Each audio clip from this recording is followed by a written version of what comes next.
अडानी का हाफिया पोर्ट क्यों इतना इंपॉर्टेंट है इंडिया के लिए, पता है आपको? चलिए शॉर्ट में समझाता हूँ। देखिए, ये पोर्ट सिर्फ एक पोर्ट नहीं है, बल्कि इंडिया की बढ़ती स्ट्रेटेजिक और इकोनॉमिक रीच का एक इंपॉर्टेंट सिंबल बन चुका है। लेकिन उससे पहले एक बेसिक सवाल दिमाग में आता है कि आखिर ये हाफिया पोर्ट है क्या। देखिए, हाफिया इसराइल का तीसरा सबसे बड़ा शहर है और यहाँ का पोर्ट इसराइल की लाइफलाइन है। इसराइल का 98% ट्रेड समुद्री मार्ग से होता है और ये हाफिया पोर्ट इसका सबसे बड़ा दरवाजा है। अब आते हैं सबसे इंटरेस्टिंग ट्विस्ट पे।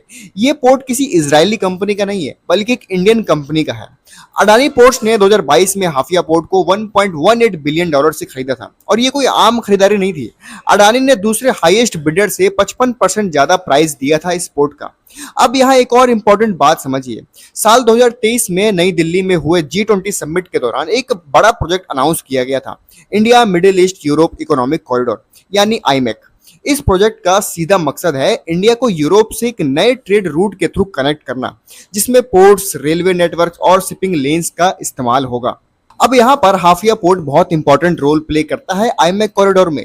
देखिए, ये सिर्फ एक नॉर्मल पोर्ट नहीं है, बल्कि इस आईमेक का एक मेजर हब माना जाता है। प्लान कुछ ऐसा है कि इंडिया से माल पहले यूएई तक शिपिंग के थ्रू जाएगा, फिर यूएई से रेलवे नेटवर्क के जरिए सऊदी अरब और जॉर्डन क्रॉस करते हुए ये कार्गो हाफिया पोर्ट तक पहुंचेंगे और उसके बाद हाफिया पोर्ट से ये सामान डायरेक्टली यूरोप के अलग अलग पोर्ट तक भेजा जाएगा। यानी अगर सिंपल लैंग्वेज में समझे तो हाफिया पोर्ट इंडिया के यूरोप ट्रेड रूट का एक स्ट्रेटेजिक गेटवे बन सकता है।